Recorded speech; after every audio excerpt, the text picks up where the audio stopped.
do Microcamp, sejam muito bem-vindos. Eu sou o professor Douglas e vamos começar as videoaulas, começando pela aula de Lógica de Programação. Continue na tela.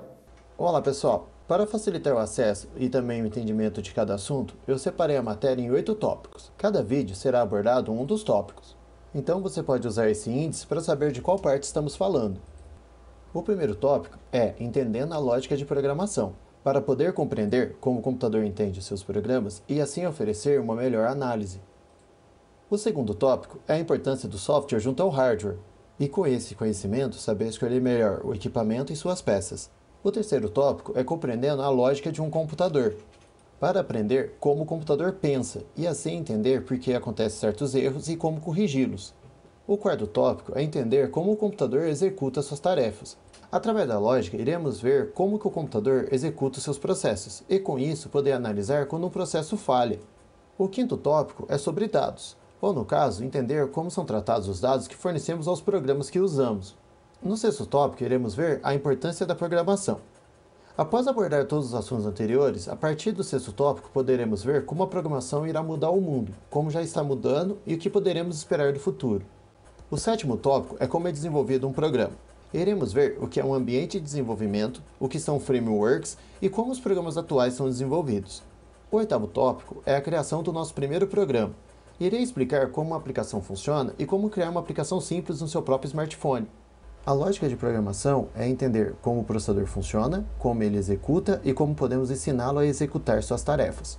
Antes de falar de lógica de programação, vamos observar o mundo à nossa volta. É difícil imaginar um mundo sem computadores e smartphones. Hoje a internet é um meio comum. Tudo pode ser feito a partir dela. Temos a computação em nuvem, temos acessos online a quase todos os tipos de serviços, podemos pagar conta, podemos assistir filmes, podemos até mesmo rodar jogos pesados através da internet. Mas como tudo isso começou? Nem sempre foi assim. Para poder começar a falar da lógica, é importante saber como ela evoluiu até os pontos atuais. Se nós começarmos a olhar a primeira era da informática, quando os computadores ainda eram gigantes e pesados, o acesso ao computador era algo extremamente difícil. Apenas entidades poderosas tinham computadores, pois era muito caro ter um equipamento deste. Eles eram muito grandes e pesados. Isso os tornava algo bem difícil de ser manuseado. Não tinha, por sua vez, uma tela ou um teclado.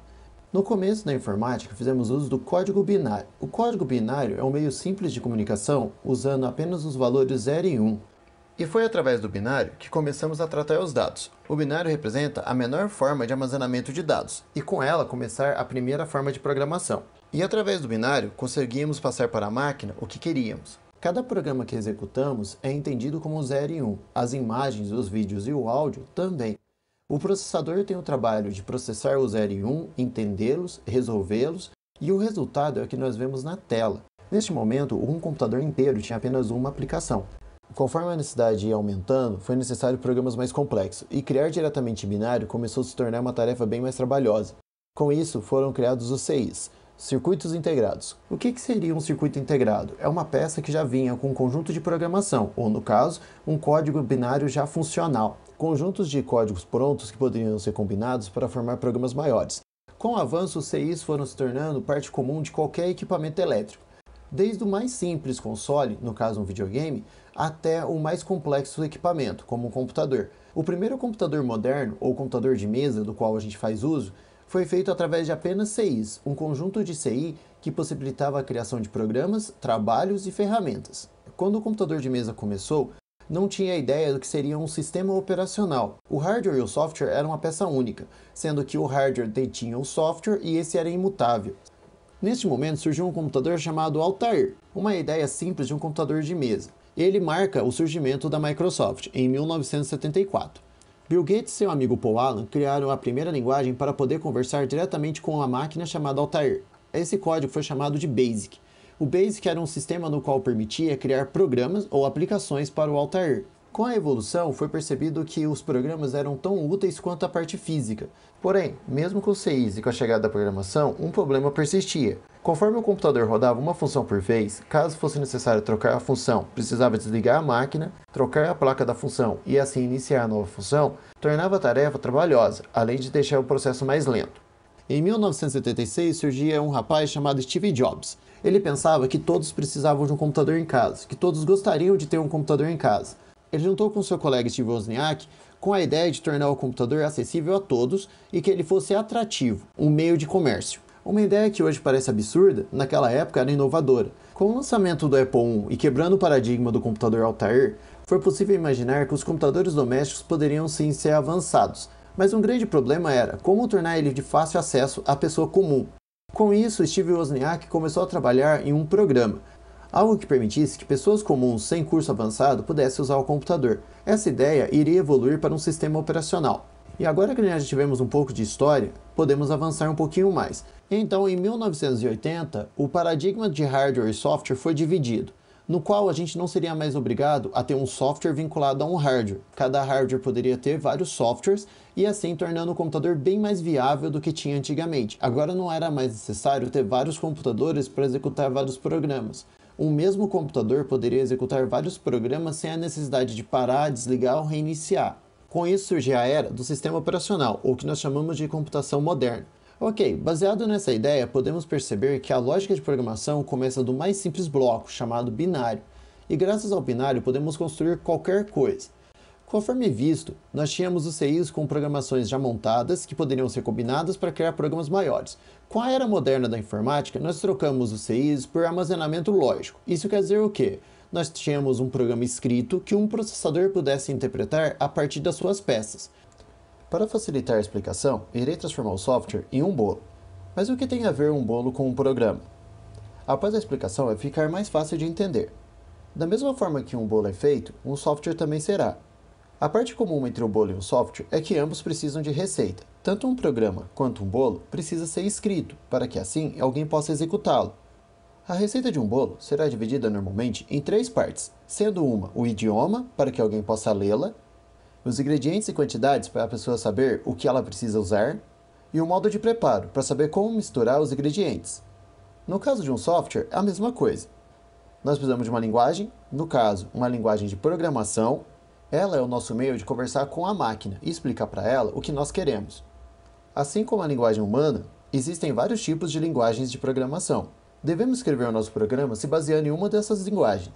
E depois devemos escrever os ingredientes. Os ingredientes são as instruções que o processador pode executar ou as camadas que o sistema operacional pode oferecer. Isso explica por que alguns softwares desenvolvidos só podem ser executados em um tipo de equipamento ou em um tipo de sistema operacional. Quando um software é desenvolvido para outros sistemas, ele teve que ser reescrito, escrito de uma forma que o outro sistema também pudesse ler. Graças a essas instruções, nós podemos desenvolver qualquer tipo de programa, basta combiná-las da mesma forma que era feito com os CIs no passado, agora nós fazemos de forma lógica. E aí entra o modo de preparo, para explicar ao processador como combinar essas instruções e assim desenvolver o software que queremos. A receita leva o nome de algoritmo. Quando nós clicamos em um programa, na verdade nós estamos clicando no algoritmo que o compõe. Esse algoritmo é processado, executado e o resultado desse algoritmo é o programa aberto na nossa tela. Porém, muito que nós vemos não é o código sendo executado em si, mas sim uma camada chamada interface gráfica. Como um bolo, nós temos que fazer uma cobertura para que ele seja mais atrativo. O código é apenas escrita, ele funciona em segundo plano. A interface gráfica muitas das vezes é desenvolvida através de uma outra linguagem, chamada linguagem de marcação. Ela tem o trabalho de desenhar o que será exibido para o usuário, e com isso tornar o manuseio do programa ainda mais fácil. Vou deixar como exemplo a tela do Google a pesquisa e a tela do Google o código, para que assim você possa perceber que você usa a interface gráfica, mas o que está rodando no fundo é o código que compõe o Google. Sem a interface gráfica, muitos programas seriam difíceis de ser usados. Um exemplo bem interessante é que no nosso sistema operacional nós acostumamos a clicar em vez de escrever.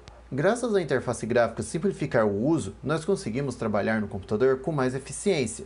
Hoje em dia é difícil encontrar um usuário que consiga usar o computador sem o mouse. O mouse virou uma ferramenta indispensável em qualquer tipo de uso, sem a qual seria bem difícil utilizar qualquer tipo de programa, pois decorar comando é algo inimaginável hoje em dia. Eu imagino que neste ponto algumas dúvidas devem ter aparecido na cabeça de vocês. Sim, é difícil imaginar como o computador pode ser ao mesmo tempo tão simples e tão complexo. Usando apenas valores 0 e 1, ser capaz de criar uma imagem em 1080p, ou quem sabe uma animação em 4K. Mas o foco deste mini curso é explicar para vocês a lógica e a lógica orientada à programação, e assim aprimorar o entendimento de como a máquina funciona. Devemos ter então uma ideia que através da lógica tudo poderá ser construído dentro do nosso computador, tanto a lógica na criação da arquitetura quanto a lógica na execução dos programas. A lógica se tornou a base para tudo que é desenvolvido na computação. A seguir, virá um vídeo curto explicando o que acontece quando ligamos o computador. É um vídeo que transforma as peças em personagens e assim fica um pouco mais fácil de compreender.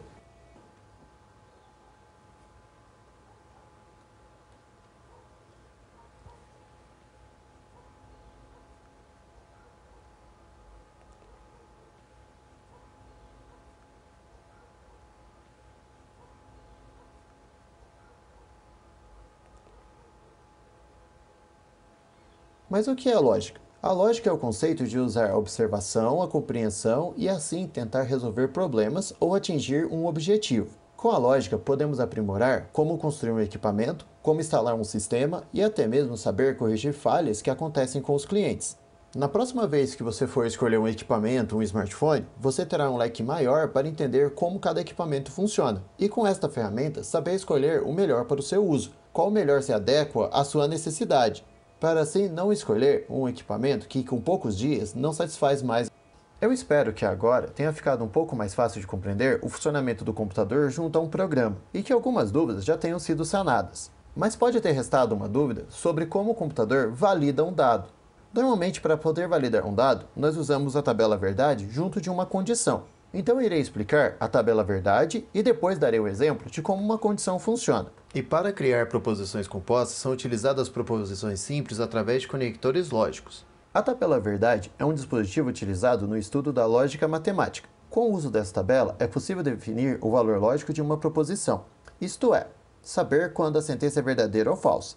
Utilizando-se de tabela verdade em proposições compostas, ou seja, sentenças formadas por proposições simples, sendo que o resultado da lógica depende apenas do valor de cada proposição, assim o processador poderá trabalhar em cada uma das proposições baseado no que a tabela indicar, dizendo se era para validar 1 ou 2, ou 1 e 2 juntos, ou apenas o 2, ou apenas o 1. E assim ele poderá nos entregar um resultado, um programa completo ou talvez uma função interna de cada programa. Conforme o processador deve resolver os cálculos através do binário, a tabela verdade nos permite fazer um direcionamento do código.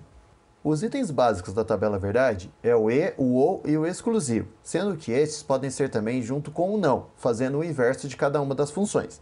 Na lógica de programação, trabalhamos com o e, o ou e o exclusivo para direcionar que tipo de validação nós precisamos. O e serve para fazer conjunção de dados, ou no caso, validação múltipla de vários itens. O ou serve para fazer a disjunção de dados, ou validação unitária de cada item.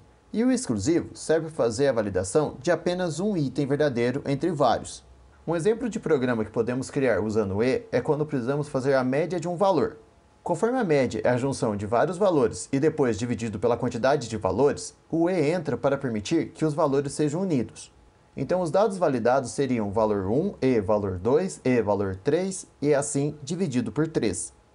A função ou valida valores individuais, dando um resultado ou uma saída para cada um dos valores. Um exemplo de programa que trabalha com a função ou é quando o programa oferece duas opções, porém cada opção gerará uma saída, como programas que têm a saída sim ou não.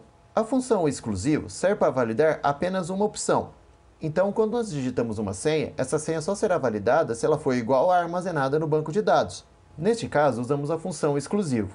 Sem perceber, fazemos uso das funções lógicas no dia a dia em vários programas. Um bom exemplo é o WhatsApp. Como ele pode validar se a mensagem saiu, chegou e por sua vez foi lida? Usando a função e, validamos se ela saiu, se ela chegou e se ela foi lida. Se ela saiu, um vezinho cinza. Se ela saiu e chegou, 2 vezinhos cinza. Se ela saiu e chegou e foi lida, 2 vezinhos azuis. Parece estranho esse monte de e seguido. Lógico, em português usaríamos várias vírgulas, mas no caso da programação, usamos o e. Neste momento, iremos encerrar o nosso primeiro vídeo. É apenas uma introdução. Continuaremos falando um pouco mais sobre programação e os componentes do computador nas próximas partes. Tchau!